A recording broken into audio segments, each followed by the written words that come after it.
What's up, my 1111 YouTube friends? Check it out. Project Cooter is a freaking wrap. Just like that. When Trent and I started it back on April 5th, I said this thing should be done in about a month or 2.5 weeks. Oh my God, did we rip through this thing. Built a new engine for it, put a different track in it, we built a skid for it, we did a chain case, new bearings in the chain case. But first I want to stop before I get too deep into this. I got to congratulate Just In Time is his name he uses on my channel here for comment and stuff. Just In Time won the shirt for guessing 14 minutes and 50 seconds is what his guess was on the teardown video, and the teardown actually took 14 minutes and 53 seconds, so 3 seconds off. I don't know if you can get much closer, so good job for Just In Time. I got a shirt going out to him. So, and I had a couple really close second placers, 2 guys tied at 15 minutes, so close, but second place. I was only giving out a shirt for first. We'll do more giveaways. Can't just pile them all out there. I'll keep doing giveaways. It's fun. It's fun on my end. Sounds like you guys really enjoyed the video and stuff. It was a blast. So, but anyway, let's get back to Cooter here. So, what we did in the engine, a couple new pistons, all new rings. I had to source out some cylinders. We checked the crank, new crank seals, all new gaskets everywhere. Like I said, the chain case got new bearings. We kind of went through this thing front to back, top to bottom, you know, just kind of checked through everything to make sure, you know, this thing could hit the trail and go down the trail, you know, so got her cleaned up nice. It's looking about as sexy as we possibly can get this nice looking Polaris triple. 1997 600 XCR SP.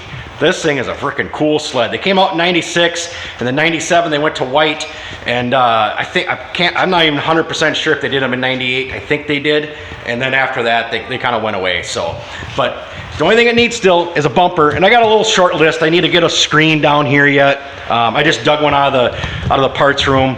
I got to put a little hook in the end of the handlebar here. It used to have a really big hook. I'm just going to put a short little tip down hook on it. So I got a little short list of things I got to take care of it yet on it. But for the most part, looks like I got to put the side plug in the belly pan, which is still sitting in the parts tray with a couple other things that still got to finish up. But the list is super short, and I'm like, well, it's worthy to call it done, so we could fire it up. We've already fired it up once or twice here to be able to set the carbs and just make sure things run and make sure track would roll over. So we wanted to adjust the track and stuff, so got to be able to fire up the sled to be able to adjust the track and everything. So, but let's flip up the hood, Trenton, so we can check out the gorgeousness underneath the hood of this thing.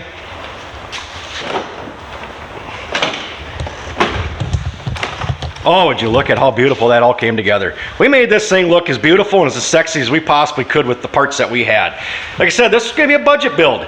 And Bev and Butch are buying this one also with Flip. It's $1,500 sled.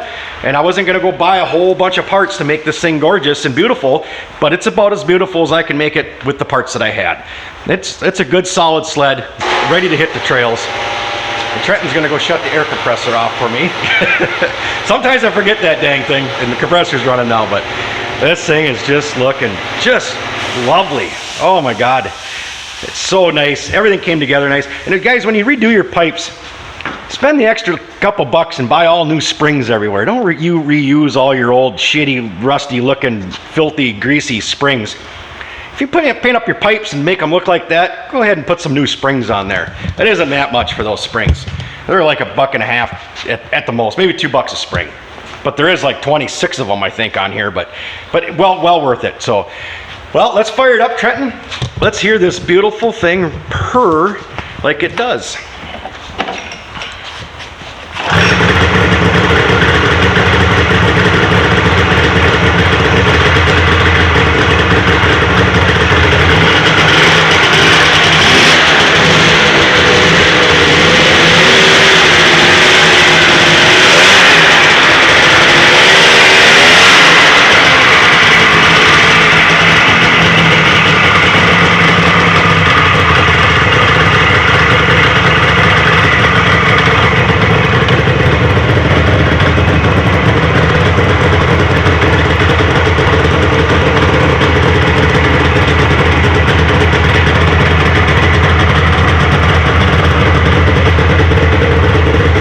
hear how quiet it gets when you close the hood down?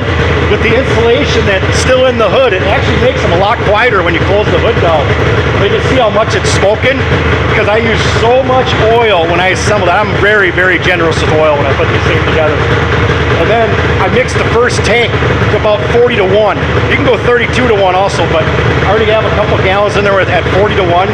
You have plenty of oil in there to make sure all your oil bleeds out through your oil lines and stuff. So that first couple gallons, I always mix pretty heavy with oil. But, so she's going to smoke pretty good for the first few miles of when you're breaking this thing in. But more oil is better as far as I'm concerned.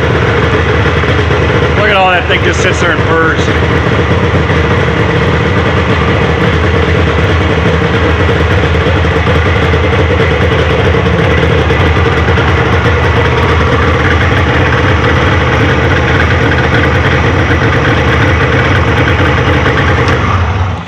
Well, there it is, guys. Project Cooter, 2.5 weeks, start to finish. This is up next. I pulled it out yesterday. I did my pressure washing to it. I already have the bucket of ready to go engine parts. I gotta scrape a couple gaskets off here yet, but I've been cleaning up the engine parts and stuff. After doing the teardown video yesterday, I went through and started cleaning up all my parts. These are some SPX cylinders that I had on the shelf that I'll be using. I'm gonna do a little bit of port work in them, but I got the pistons, I got everything I'm gonna be using. Started putting in that bin, and so yeah, we're gonna go jump on to Project Cheapo here, and then because this is the next giveaway for everybody that's got their guess in for what we're gonna have into this when I'm done, and I'm thinking a month or 2.5 weeks. No, seriously, probably a month. I actually can't get the seat cover until the first part of June, unfortunately. Scotty Sled Shed, where I get all my seat covers from, they're on vacation or something. They're shut down until June 1st. So he answered an email from me though. That was really nice of him to actually reply back to an email. I sent an email out to him yesterday to give him a heads up. I was gonna be looking for another seat cover for this new project I got going on. And he replied back and just said, we're closed until June 1st. Please send me an email June 1st, remind me, and we'll get a cover going for you. So yeah, big shout out to Scotty Sled Shed. Great place to deal with. I believe they're out of Michigan. All US made covers. So if you're looking for a cover for your sled, for your seat, give them guys, give them your business. They're awesome people to deal with. I've had great luck with them. But so Cheapo's gonna be coming together. We're gonna put the 144 track in it. We got them purple SLP skis that are going on here. I'm building an SPX engine for it, and we'll use the triple pipes that were in here. I've actually even yesterday started cleaning some stuff up. It's sitting up on the OSB pile that everybody keeps commenting on. I'll tell you someday about what that OSB pile is all about. But yeah, so this is the next one up, and we'll start doing some build videos very, very soon of this project. So thanks for all the views, guys. Yeah, I'll have to do another timed something. I'll have to come up with something, but that was fun. That put a lot of pressure on me, and I laughed my ass off afterwards. And when I watched the video, I really laughed at myself. Oof, man, I was moving. So thanks a lot, guys.